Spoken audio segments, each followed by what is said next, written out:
The best old-time radio from people you trust.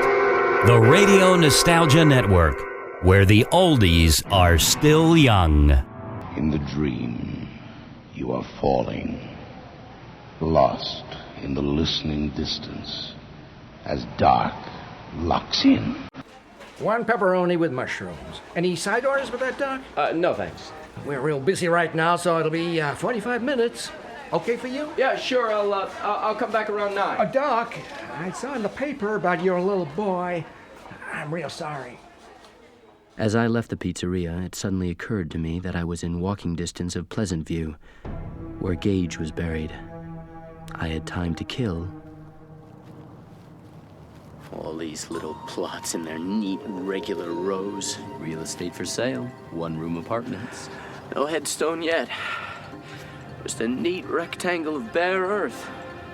With Gage underneath it. It's dark.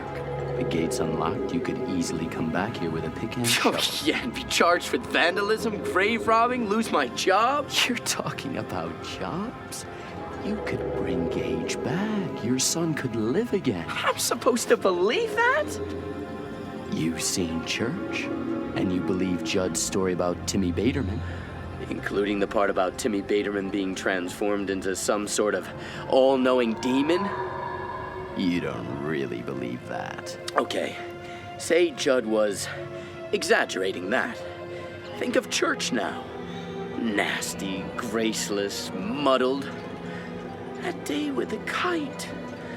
Remember how vibrant and alive Gage was? Oh, Daddy! Hey, how about that? Higher, Yeah! higher. Yeah! Woo! Isn't it best to remember Gage like that? Or do you want my son to be a zombie from a grade B horror picture? So what if Gage is diminished? You'll still love him? So would Rachel and Ellie? And as for everyone else, well, they can just go to hell. They can all go to hell. Hey, you, what you doing there? Who are you? I'm caretaker of this boneyard. More to the point, bud, who are you? And what are you up to? This place is off limits after dark, don't you know that? I'm sorry, no, I didn't. Could you shine your flashlight down, please? I Get can't up, see. mister. Let's take a look at you. You by yourself? Yes, What you been doing with that grave? That's a little boy's grave. I know. The little boy was my son. Oh, God, sir. I should have realized. I'm so sorry. No, it's fine. I didn't mean what I said, you know. We got winos breaking in here. And You thought I was one. Yeah, I can see how you might. I got a little grandson myself, 3 years old. Oh, must be like a goddamn nightmare. It just about says it. Come along, sir. I'll walk you to the gate.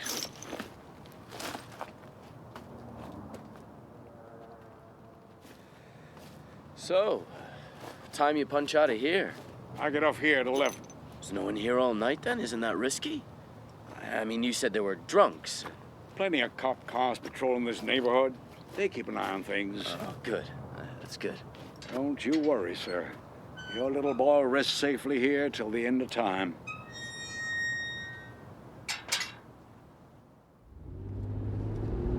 Time. That could be the key. Timmy Baderman had been dead for 10, 12 days before his father could get him up to the burial ground. Maybe that's why it all went wrong. Gage has been dead for 4 already, but I could cut the time in half if only the circumstances were right. It was easy with church because the family were away. Because the family were away in Chicago. You want us to what? Fly back with your mom and dad when they go home tomorrow. Louis, are you out of your mind? After the fight you had with my father? That's one reason I want you to go. It's time we healed that wound. But, Louis, Chicago. I don't think it's a good idea. Ellie and I need you now. I hope you need us. I do. Both of you very much. So let's stay here. We'll face this together. Of course, we've got to do that. Well, then why? First, we need time to recover. Honey, right now this house is the most painful place in the world for you. Gage is everywhere. You're right. It hits me all the time. I moved the couch while you were out. I thought cleaning would take my mind off things. There were 4 of Gage's little Matchbox cars under there. They were waiting for him to come back and play with them. Oh, Louis. Would you hold me? Please? That's what I mean. That's exactly what I mean. If only we could get him back. Louis, I'd watch him better. I swear. Oh, I read in the paper that he tried to commit suicide. Who did? The truck driver. He tried to hang himself in his garage. Too bad he failed. Oh. No, the paper said he was in deep shock and depression. Oh, yeah, but it'll pass when some judge gives him a slap on the wrist fine. No, it's weird, Louis. He wasn't drunk or on drugs. He'd never been caught speeding before. He said when he got to Ludlow, he just felt like putting the pedal to the metal. He didn't even know why. There is more power here than you can understand. I'm saying the place might have made Gage die because I took him there. Louis, are you okay? Fine. You look feverish, like you're coming down with you something. You and Ellie shouldn't be in this house, Rachel. Not another day. Call your mom and dad. Do it now. I'll follow you in 3 days, 4 at the most. Why not come with us? I need to find someone to cover for me. Louis. What? What are you hiding? Hiding? I don't know what you mean. Don't you? No, I don't. Never mind. I'll call my parents, Louis, if that's what you really want. Yes, it is. The Goldmans were overjoyed at my suggestion, and Rachel managed to get 2 cancellations on a flight that got to Chicago just a couple of hours after her parents. She went upstairs to pack. I'll get it.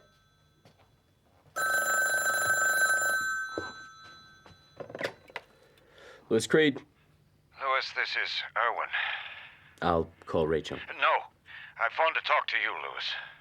Dory wanted me to call and apologize, and I guess I want to apologize too. There's no need.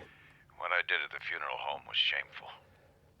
Well, Mr. Goldman, that was an emotional day for all of us. It was a terrible day. Thanks to me, a stupid, pig-headed old man. I hurt my daughter when she needed my help. I hurt you Mr. when Goldman, you were supporting... please. There's no need.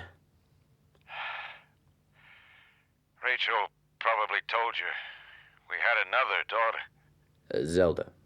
Yes, she told me about Zelda. It was so difficult. Most of all for Rachel, I think. She was there when Zelda died.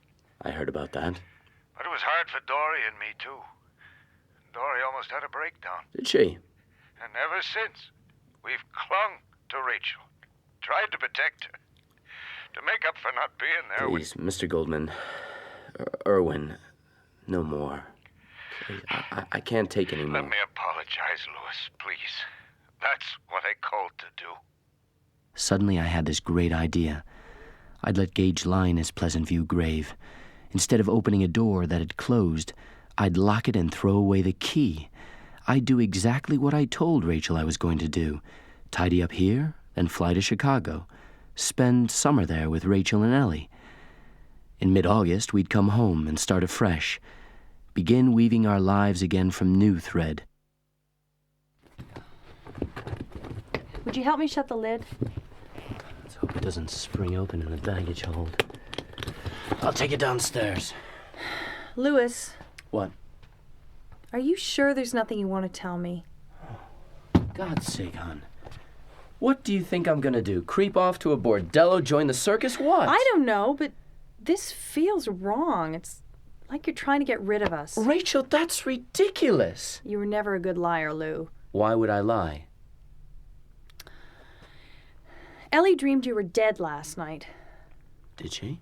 She woke up crying. I went to her. She dreamed you were sitting at the kitchen table. Your eyes were open, but she knew you were dead. She said she could hear fire engines and smell burning. Steve Masterton was screaming. Her brother just died, all right? It's normal to dream that I other worked that family out for members... myself, but the way she told it, it was like like a prophecy. Or maybe you had to be there. Yeah, maybe so. Come with us, Louis. I'm afraid. I've been having dreams of my own. About what? Zelda. She's coming to get me. She engaged for letting them both die. Rachel, that's just... I know, just a dream. Take the suitcase down and come to bed with me, Louis. Keep the dreams away, if you can.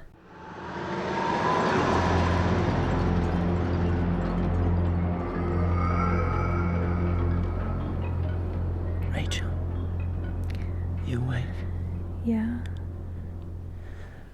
Remember that scare we had with Gage when he was 9 months old? Oh, God, yeah. The CAT scan. And that terrible wait in the hospital. I remember the whole thing like it was yesterday. Why?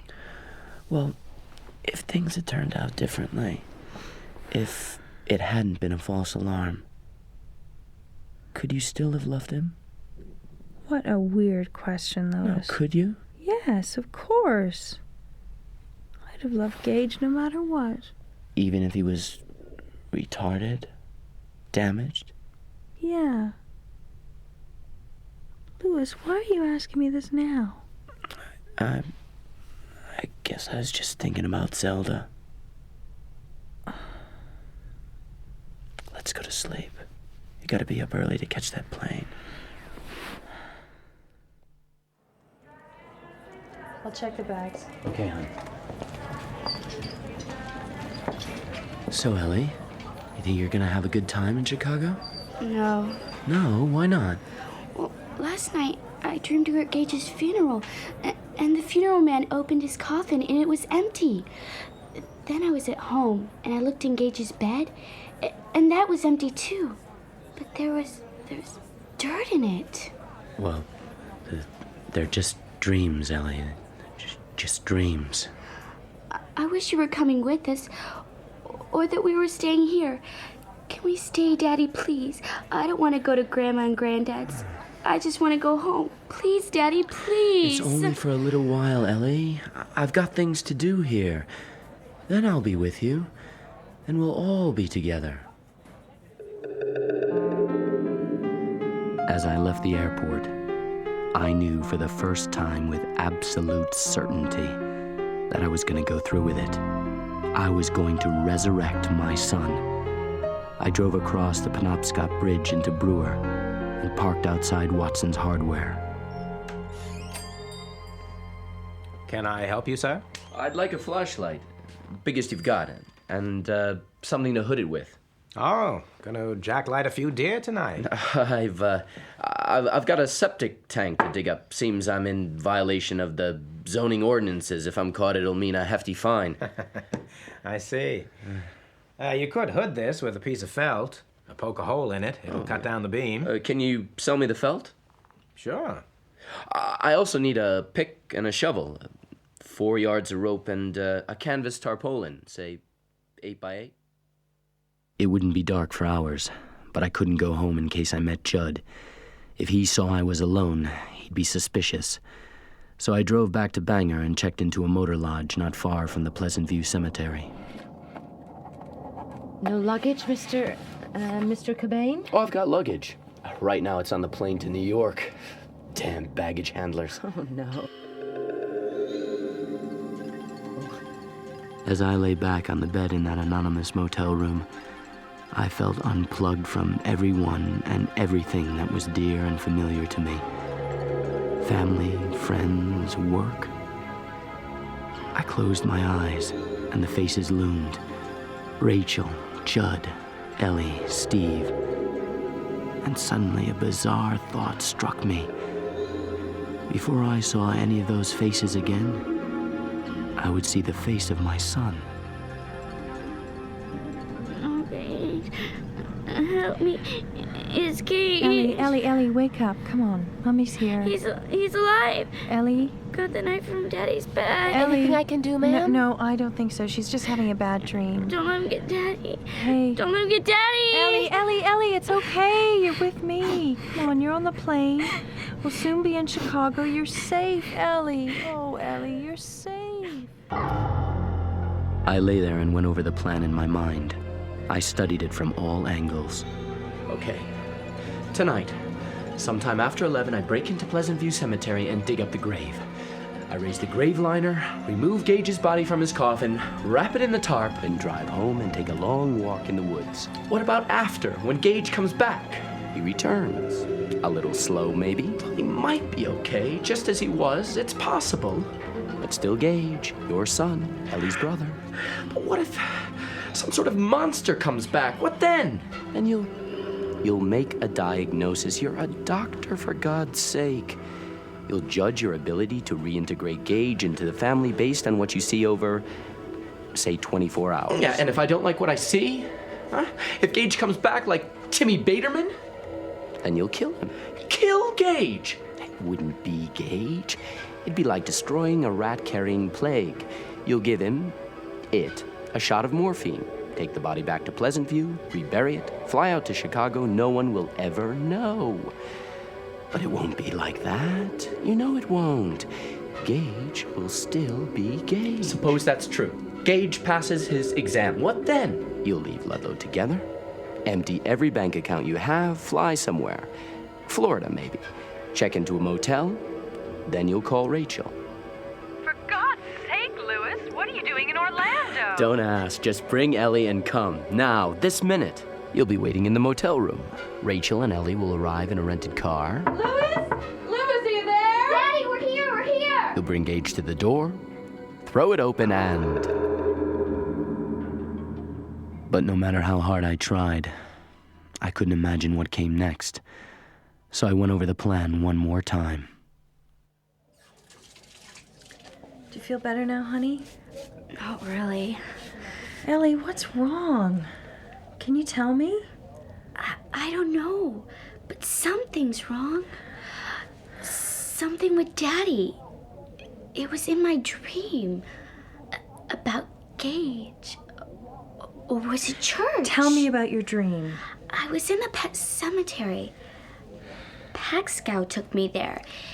He said Daddy was going to go there and something terrible would happen. You dreamed someone named Pascal took you to the pet cemetery? He said that was his name, and... What? He said he was sent to warn, but he couldn't interfere. He was helping Daddy because they were together when... Oh, Mommy, I can't remember. Oh, Ellie, I'm sure Daddy is fine. I think you dreamed about the pet cemetery because you're thinking about Gage. Do you feel any better now? No, I'm scared. Aren't you scared, Mommy? Come on. Let's go and find Grandma and Granddad. She looks so pale, poor dear. It's nervous exhaustion. He was wearing shorts. Who was, honey? Pascal. He was wearing jogging shorts. He was just a freshman, Victor Pascal, jogging on campus in a car plowed into. Pascal. Ellie, the man in your dream, did he tell you his first name? Mommy, are you all Did right? he tell you his first name? Yes, Victor. His name was Victor. Mommy, did you dream him too? Not Let go of your bags. Pascal, Ellie, Pascal. Pascal, that's it. Well, what's going on here? I don't know. Rachel, what is it? Is something the matter with Ellie? No, it's not Ellie, Dad. It's Louis. I think something's wrong or something's going to be wrong. Would you stay with Ellie? I've got to call home. Come on, Louis. Come on. Rachel, who's this Pascal Ellie keeps talking It was the about? student who was killed last year on Louis's first day. How does Ellie know about it? She doesn't. Not from us, anyway. I kept it from her. Maybe she heard the name on the radio or at school. Damn! Louis isn't home. Would you go back to Mum and Ellie, Dad, please?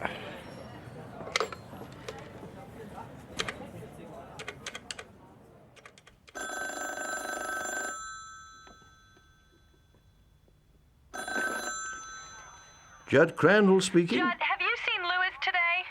Can't say I have, Rachel. Why do you ask? No, it may be nothing, plane. Plane? Rachel, where are you? Chicago. Ellie and I came back with my parents. Louis didn't go with you? He's going to join us later. Was it his idea that you should leave? Yes. Oh. Yes, it was, Judd. What's wrong? Something is wrong, isn't it? Judd, tell me, please. First, you tell me about your daughter's dream. When Rachel and I were done, I crossed over to Louis's house. I could feel the Micmac burying ground calling to me. Once his voice had been dreamy and comforting. Now he was low and grim. Stay out of this, old man, or else. Louis's Honda was gone from his garage. Without much hope, I leaned on the bell. Then went round the back.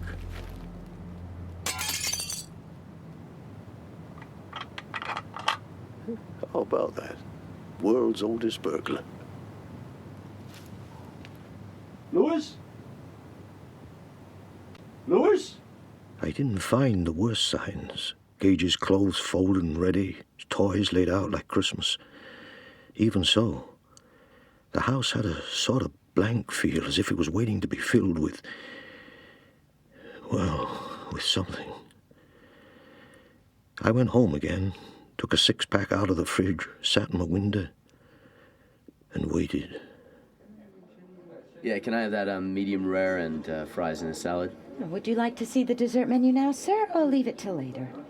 The food in the motel dining room was plentiful and dull, exactly what my body seemed to want. I sat near the door, half expecting, half hoping, to see someone I knew.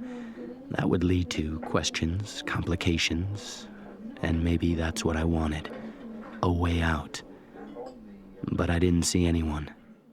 You're what? I'm going back home, Mom. Oh, Mama, yes. Rachel, you're upset. You and Ellie both. After a night's sleep. Dad, Mom, I'm sorry, but I have to go home, and if I can get a plane, I'm going tonight. Tonight? Oh, no. Rachel, honey, this is a reaction to Gage's death. Understandable. Dad, be quiet.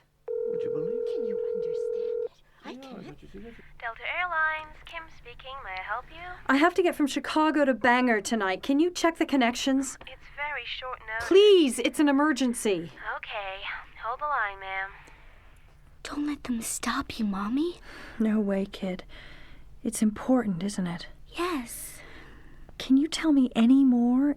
Is it just the dream? No. It's everything now. It's running all through me. Can't you feel it, Mommy? Like a wind. Yes. Yes, I can. Still there, ma'am? Still here. I think you can make Bangor, but you'll get in late, and there's a lot of very tight connections. Back in my motel room, I watched 8 half-hour comedy shows back to back until 11 o'clock.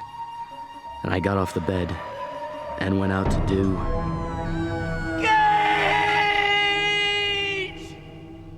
what I guess I'd been fated to do from that very first moment.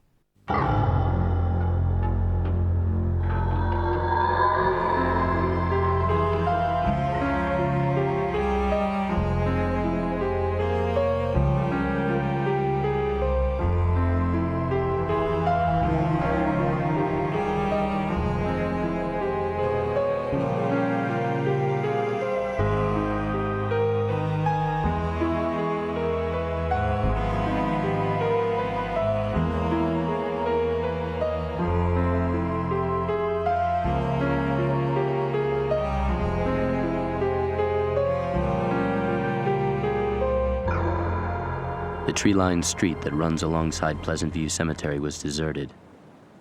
I parked my car in a wing of darkness between 2 street lamps and got my tools out of the trunk. I looked around, then tossed the heavy canvas roll over the fence. Headlights. As the car crawled towards me, a flashlight beam stabbed out and flickered over the wrought iron fence. Cops checking the cemetery. My heart pounding, I stepped behind a tree and watched until the red taillights vanished around the corner. There was a thick branch directly above me, extending clear over the fence. I began to climb. No! Knee! God! Doesn't matter. You're in. I located my tools wrapped in the tarp. Then I walked, or rather limped, over to Gage's grave. The headstone was in place. It read simply, Gage William Creed, followed by 2 dates, not so very far apart.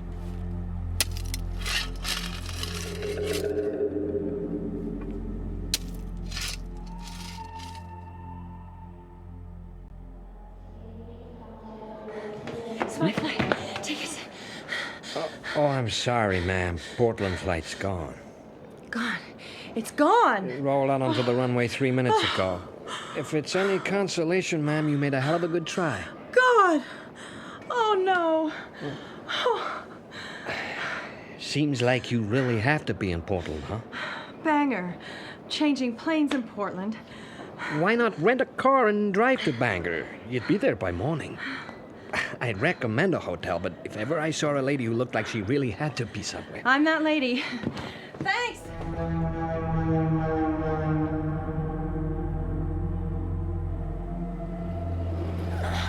It takes a crane and a gang of navvies to open a ceiling vault, but a grave liner, one guy with a pick and shovel could do it, if he was determined. Damn right there, Judd. And there was the coffin. The coffin I'd last seen at the gravesite at Gage's funeral. The safety deposit box in which I was supposed to bury all my ambitions and hopes for my son. Oh, no, I'm gonna break you out of there, Gage. I'm gonna get you out of there.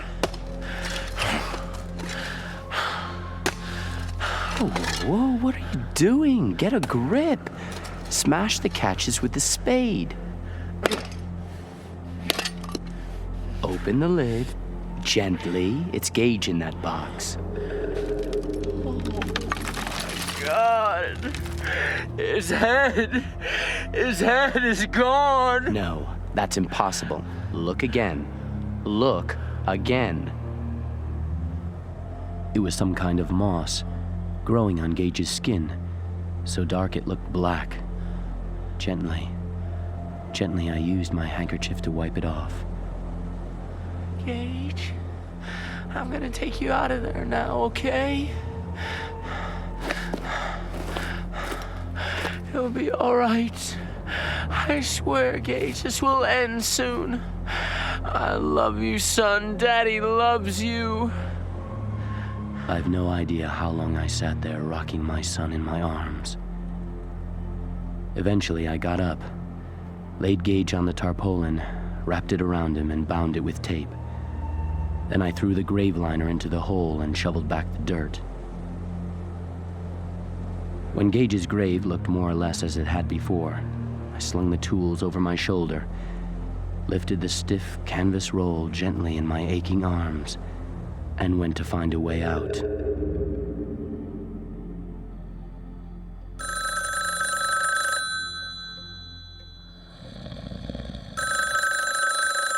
Huh? What? Oh, no. Has he come home yet? No. Rachel, where are you? You sound closer. I am closer. I'm at the Biddeford rest area on the main Biddeford? turnpike. Oh, I couldn't stay in Chicago. Whatever got to Elliot, it was getting to me, too. Judd, what's going on? You must tell me. I will. The whole story, I promise, but not on the phone. Oh, come, please. Rachel, check into a motel. Get some rest. I can't rest. Well, when you get to Ludlow, come straight here. Don't go home first. And I'll see you tomorrow. I went into the kitchen and brewed a pot of strong coffee. Took it back to the window and sat, sipping, watching. It kept me awake for a while, but then I began to nod again. I fought it hard, but I could feel the power of the Micmac burying ground sending me to sleep, hypnotizing me. Because Louis was coming back, and he wanted me out of the game.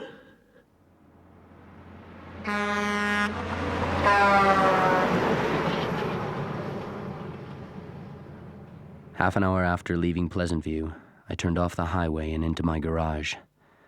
10 minutes later, I left the house carrying 2 canvas bundles, one slung over my shoulder, the other cradled in my arms. The path to the pet cemetery glowed in the darkness. Hey, I'm not so sure this is such a good idea, Louis. What if we get lost? Hey, come on, city girl, we won't get lost. We've got a native guide. I reached the pet cemetery, dropped my tools, and collapsed, holding the rolled-up tarp carefully across my knees. Lucky the cat. 1986 to 1989, he was... Obedient. I got up, like an old man, picked up my burdens, and walked over to the deadfall. You must not go beyond this, no matter how much you feel the need. Just follow, Louis. Don't falter, don't hold on to anything, don't look down. I know the way, but it has to be done quick and sure.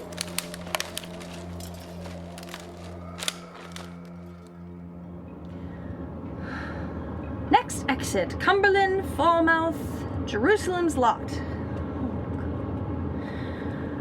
If living were a thing that might go by, the rich would live and the poor would die. All my trials, Lord, it's you. Louis.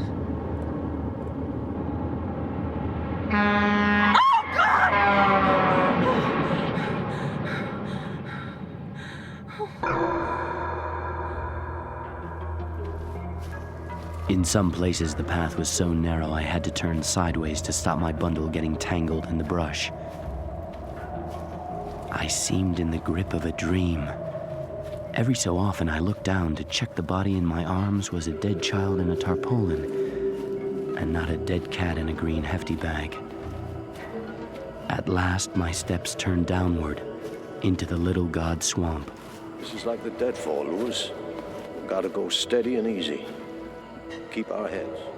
Mist swirled around me, glowing and pulsing like the beat of a strange heart. It's just the loons down south toward Prospect. Sound carries. Yeah, right, Judd. Just the loons. Oh my God. Oh my dear God. I fell to my knees, clutching Gage to my chest. The damp air took on a sickening smell like warm, spoiled pork. It's the great and terrible. The Wendigo. Dear God, that was the Wendigo. The creature that stalks the North Country, that can touch you and make you a cannibal. Steps here, cut into the rock. When we get to the top, we're there. The Micmac burial ground. I stood on that weird, bare, high rock swaying with exhaustion. For the first time, I saw that the cairns, every one of them, had been burst apart, as the thing buried beneath had come back to life and clawed its way out. There, Gage. Feel the power? Not long now.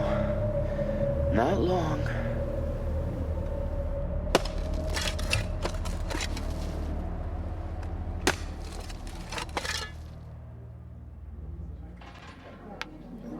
Miss, could you fill it up again, please?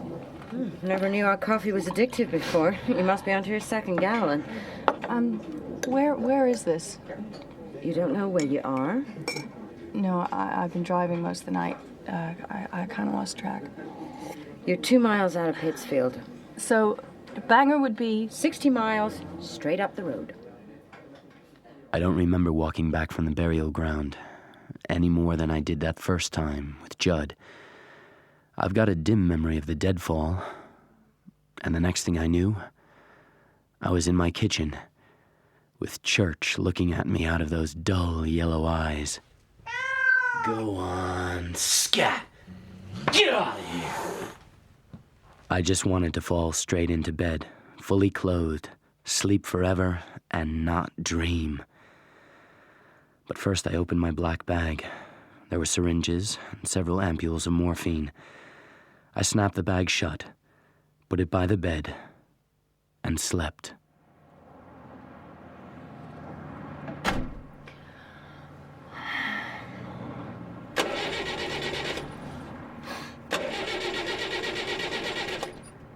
No.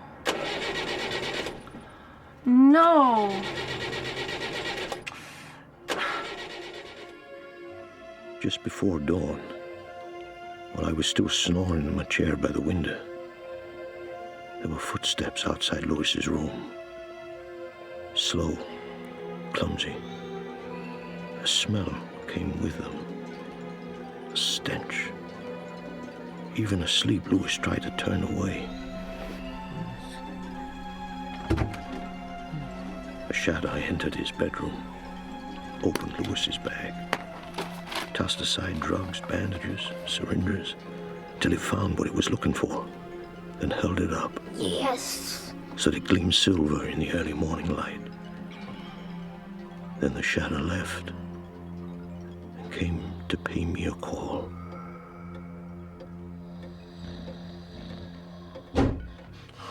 Louis?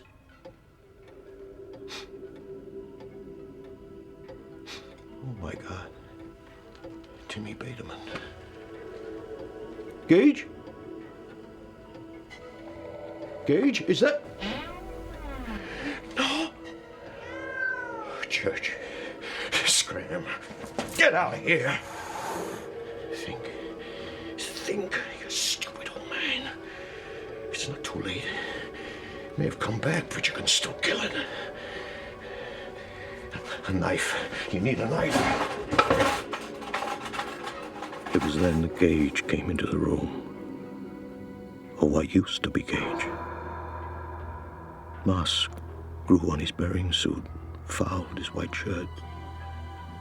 His fine blonde hair was caked with dirt. One eye stared off into space. The other was fixed on me. Hello, Judd. Come on. Come and get me, whatever you are.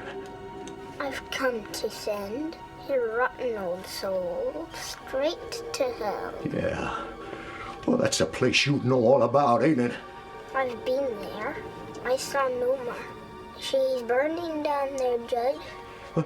No. Yes, because she did it with all your friends upstairs. No. In your bed. What do you think of that, Judd? You're lying. What do you think of that? What do you think of that? What do you think of that? I knew all about your whores, Judson. But you never knew you married one, did you? The biggest whore of all. What do you think of that? Stop it. Stop it, you little... Cat, get off! Ah! No, it's your turn to be it. Oh, Lord, sweet Lord. It.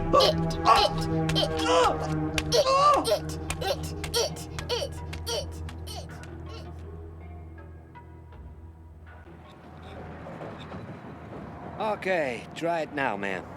Yep. Thank you. Thank you so much. I just didn't know what I was going to do. That's nothing. A kid could have fixed it. The distributor cable was right off, but it's queer. Looks to me like someone's been messing with it. It was 5 a.m. when I turned off the interstate onto Route 15 and headed for Ludlow.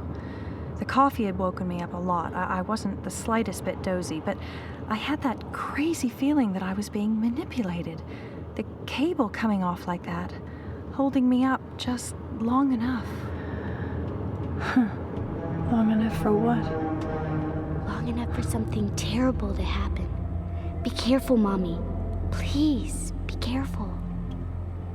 20 minutes later, I pulled up outside that old white frame house that I'd first seen on that August day such a long, long time ago. When you get to Ludlow, come straight here. Don't go home first. John? John, are you home? John! I glanced down. There were muddy footprints on the porch. The tracks of small feet. Tracks that were the size of Gage's feet. I looked at them.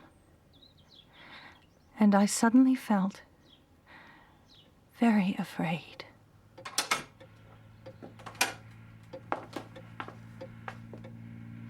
Judd?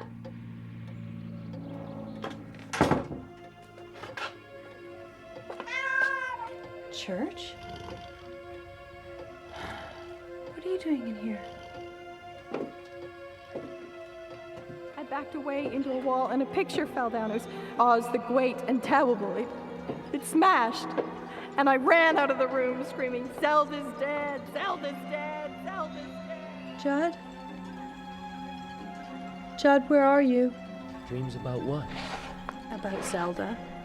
She's coming to get me. She and Gage for letting them both die. Judd, is that you? Judd.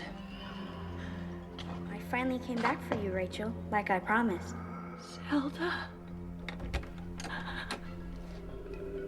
Hello, Mummy. Gage. Gage. Oh, my darling. I've got a surprise for you, Mummy.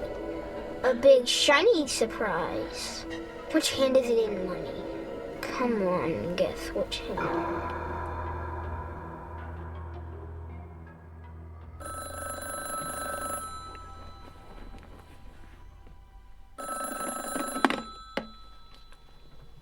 Who is it? Lewis, it's Erwin. Erwin. Your father-in-law. Lewis, are you all right? Sorry, Erwin. I've just woken up. Did Rachel make it home last night? Rachel? She should be with you by now. Isn't she there? No, she's not. Damn. She insisted on flying back. She must have missed a connection. What's the matter? It's Ellie. She had a terrible dream. We had to take her to the hospital. Oh, my God. Tracks. Small, muddy tracks. Leading to the far side of the bed. Gage had been here in the night. Lewis? Lewis, are you there? Lewis! Sorry, it's a poor line. What were you saying about Ellie? She had a bad dream. A whole series of them. She was hysterical. We had to take her to the hospital. Did they sedate her? They gave her a pill, yes. She went back to sleep. She's sleeping now.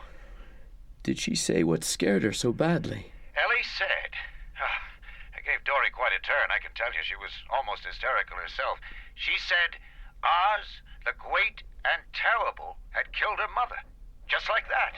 The way Zelda used to say it. Lewis, have you told Ellie about Zelda? Lewis, are you there? Will she be all right? What did the doctor say? Delayed shock. When she wakes up, she might not remember anything. Lewis, when Rachel gets there, make her come back. And you must come with her. Your son is dead, Lewis, but your daughter is very much alive and she needs you. Yeah. Thanks, Erwin. We'll do that.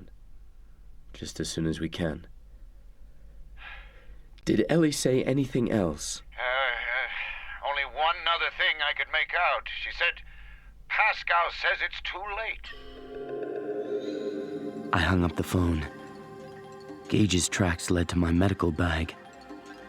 My scalpel was missing. I remembered the dream I'd had just before waking. It involved Judd and Rachel. They were screaming. There was a flashing blade and blood. So much blood. Across the road, I saw a strange car parked behind Judd's van. It looked like a rental. Rachel's here. Why don't you kill yourself?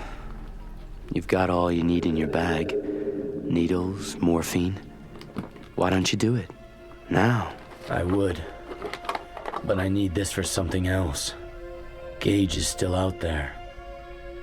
When I crossed the road, I saw a church curled up on the roof of the rental car. He stretched and looked at me out of his dull, yellow eyes. Hi, Church. Want some grub? Haven't done this since med school. These days I get Steve to give me injections. Glad to see I haven't lost my touch. So Church was dead. Again. I glanced into the car as I passed.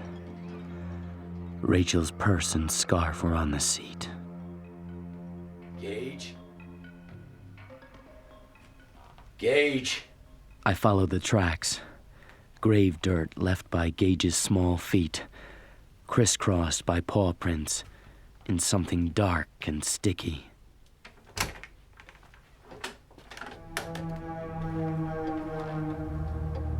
Oh my God.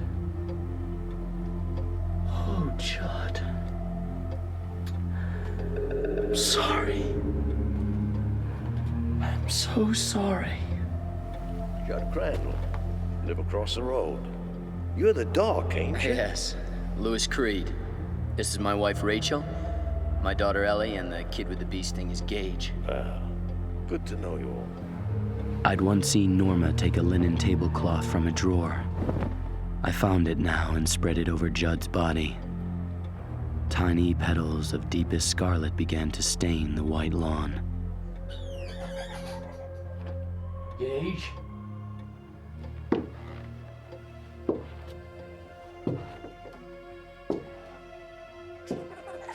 Gage? Oh my God. My wife was lying halfway down the landing. Dear God. The way she was propped against the wall, she might have dozed off reading in bed, except for the blood. Hello, Daddy. You come to play. No, you don't! Come with his shirt! I was on him, straddling him, one knee pinning the hand that held the scalpel. As I clawed for the highblows, the thing underneath me bucked and strained like a greased fish. It nearly threw me off. The first needle went in, and its face changed. Into Judd's face, dead and staring. The ruined, bloody mask of Victor Pascal. Myself, pale and mad. I jabbed another syringe into Gage's arm and pushed the plunger right down. The frantic struggles grew less, stopped. And for a moment I saw the face of my son, my real son, unhappy and full of pain.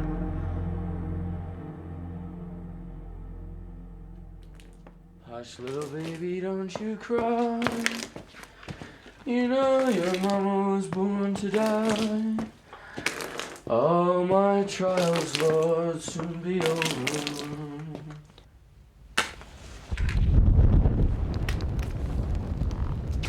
When I first saw the smoke, I thought it was Lou's place burning. His luck had been shot to hell, ever since Victor Pascal died in his arms on the floor of our infirmary. But when I got closer, I saw it was the house of the old guy across the street. I pulled in, dismounted, and put the Harley on its kickstand. How'd it happen? Dunno. Maybe Judd fell asleep with a cigarette. I crossed the road, though if Lewis was at home, surely he'd be out there with the others. Then I glimpsed something. Behind Lewis's house, a neatly mown path vanished into the woods. And there, for the briefest moment, I thought I saw a man carrying a large white bundle. Lewis? Lou! Lewis! I hardly noticed the graves, the scraps of board and slate. My eyes were fixed on the far side of the clearing, where Lewis was climbing a deadfall in outright defiance of gravity. Lou! Lou! Didn't you hear me calling? Hello, Steve. Lewis stopped. His hair was white. His face was that of an old man. Come with me, Steve. Help me carry her. What happened, Lou? Was she in the fire? I waited too long with Gage and something got into him. It'll be different with Rachel, I know it will. I could use some help, Steve. I could never climb that. Just follow me, Steve. Don't falter. Don't hold on to anything. Don't look down. It has to be done quick and sure, and it has to be done today. I'm coming, Lou. I'm coming. I may hear voices. Lewis, please tell me. But what? it's just the loons down south towards Prospect. The sound carries. It was so close. I felt a magnet out in those woods, pulling at something in my brain, dragging me towards God knows what. Then it just stopped. Lost interest in me. I never went back to Ludlow. A few months later, I got a job in Denver, Colorado, and left Maine for good. That afternoon, the police came and asked questions. Smoke still rose from the ashes across the road. I spoke to the police outside. I wore a hat, so they didn't see my white hair. Red 7 on the black 8. Ace of clubs out. Take up the king. I kept my hands out of sight, too, because they were bloody and ruined. Black 8 on the red 9. Ace of hearts out. 2 of clubs. Black queen on the red king. Rachel. My darling.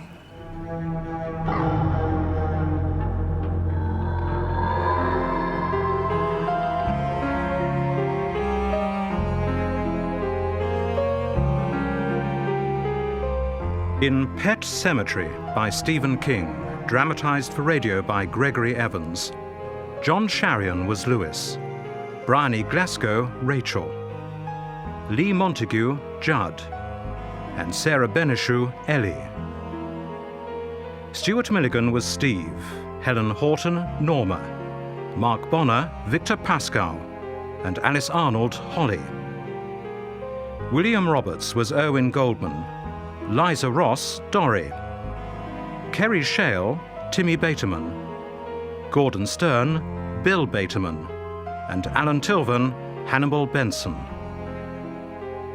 Garrick Hagan was the minister, Ewan Meredith, the undertaker, Shirley Dixon, Missy Dandridge, Colleen Prendergast, Kim, Sean Baker, George, Erin Williams, Zelda, and Percy Helm, Gage. Technical presentation was by Peter Ringrose, Lee Sperry, and Jonathan Glover, and the production assistants were Miriam Soupy and Charlotte Barker. Original music was by David Chilton and Nick Russell-Pavia. Pet Cemetery was directed by Gordon House.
This has been a presentation of Simon & Schuster Audio.